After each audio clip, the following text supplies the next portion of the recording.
It's all about the Netflix cameras. Since the Jubilee was such a total failure for H&M, they had to make up a reason for another UK trip so they can get footage of Harry and Meghan being adored by their much-loved charities. Why announce it? Just come, make your visits and leave. Why make a grand announcement? If security was truly a concern, the fewer people who know their movements, the better. But no, H&M have to have their spokesperson make an announcement like it's some momentous event. Whatever. I'm sure M will make sure there are more bodies in the seats for their visit to the charities than were at the UN debacle. It has to appear as if someone wants them. Prince Harry and Meghan Markle delighted royal fans on Monday by announcing they would be visiting Britain next month for a series of engagements involving charities close to their hearts. It will be the first time the Sussexes have been to Harry's home nation since the Queen's Platinum Jubilee in early June. They will make the trip in between traveling to Germany to mark 1 year to go before the Invictus Games 2023 for injured military personnel in Dusseldorf. Announcing the visit, a spokesperson for Meghan and Harry said, "Prince Harry and Meghan, the Duke and Duchess of Sussex, are delighted to visit with several charities close to their hearts in early September. It is unlikely the Sussexes will stay with the Queen during their visit as the monarch is currently residing in Balmoral, Scotland, for her annual summer break. No surprise if they room with Eugenie. Peas of the same pod. I have been saying for months that none of the Yorks should be allowed within a country mile of the Queen, and Charles and Camilla and the Cambridges should also avoid all of them like the plague. This applies especially to Eugenie, who is best mates with the Harkless and acts as their spy and informant on all that is happening in the RF.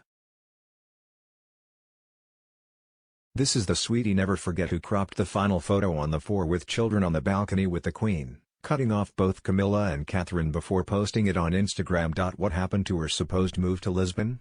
I knew that was too good to be true.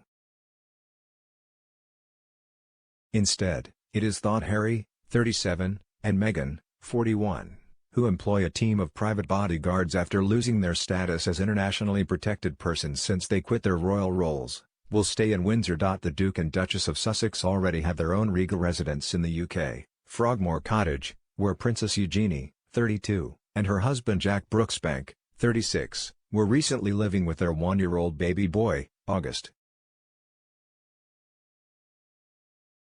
Eugenie and Jack recently moved out of the lavish 10-bedroom home on the grounds of Windsor's Home Park, and the decision may pave the way for Harry and Meghan's use of the cottage for their accommodation in September. A source previously suggested Meghan and Harry's lease renewal on the property was a signal that they aren't going to disappear.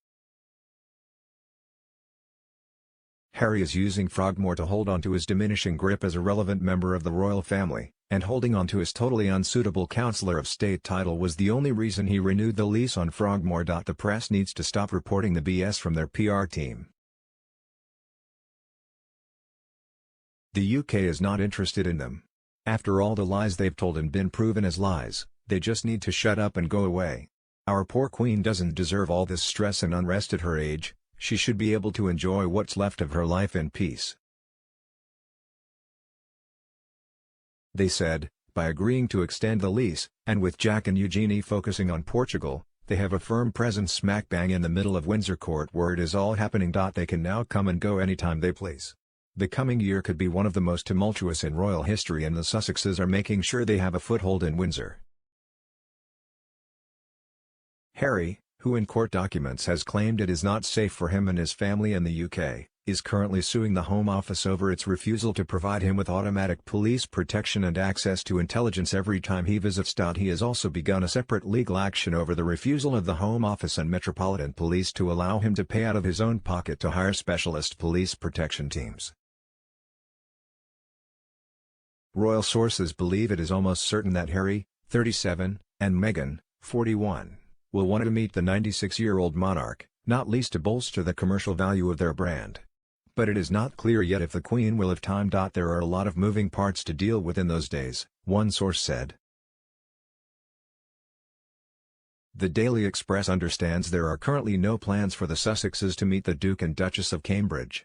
The rift between Prince Charles's two sons shows no sign of healing. Hopes of a reconciliation have been damaged by the revelation that Harry has written a memoir, which is due to be published before the end of the year. As long as she can wander the castle like she did when they lived in Frogmore, including using the kitchen too. Look for them. This way Netflix will find entry if the security does not keep them out and watch this space.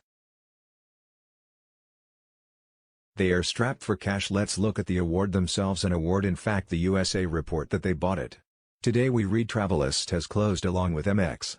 They need to be monitored. They are dangerous at the best. If times are hard, God knows what they would lower themselves to. The book is expected to reopen wounds over the Sussexes' claim of racism inside the royal family and allegations that Meghan bullied palace staff. Meanwhile, the Duke and Duchess of Sussex charitable organization Archul was recently awarded a gong for its work advocating for Afghan refugees. The Duke and Duchess of Sussex are to be given the Partner Organization Award next week in New York. Executive Director James Holt of the Archul Foundation will be receiving the award on their behalf. He said, "It's an honor to be recognized by Human First Coalition, whose steadfast work in Afghanistan has played a critical role in delivering much-needed aid and resulted in the successful evacuation and resettlement of thousands globally. We share a commitment to supporting families and veterans and are grateful for their partnership." Charity work? Righto. Eugenie shows her true colors by siding with that pair, but she never hid her disdain for Catherine barging her on the church steps one Christmas. The gruesome pair are desperate for a Netflix cash photo op with children for PR and time to try and ensure they knock the photos of all the Cambridge children attending the first day of their new school off the front pages. Despicable, shameless pair, always using other people's children to promote themselves whilst hiding their own out of sight. They are in danger of recreating a modern version of the War of the Whales, with the duck eggs pair constantly digging at William and Catherine and their children, knowing they are too gracious and dignified to respond. The Harkless has been completely ostracized by the royal family. They want absolutely nothing to do with them. All this fantasy stuff about staying with the Queen and meeting up with William is to keep them in the news and to pretend to Netflix that they're still part of the royal family. It's just more lies, smoke, and mirrors. Of course, they won't stay with the Queen. The Queen has served her purpose as a 96-year-old punch bag long ago since the Oprah interview. The Hikes are laughing in her face as they stated, "Service is universal." The Hikes come over to Britain as an alternative royal family serving some little-known charities and will hijack the tabloid news for weeks on end. While Her Majesty sleeps at Balmoral. Are charities close to their heart? What heart? It made of ice. If not, they would not be doing this to the Queen. They will end up killing her. The things they are doing. I am ashamed of Harry. I used to like him, but not now. I think he is a traitor to his family, his grandmother and country, the country that fed him and clothed him and loved him, and he should be arrested for what he is doing.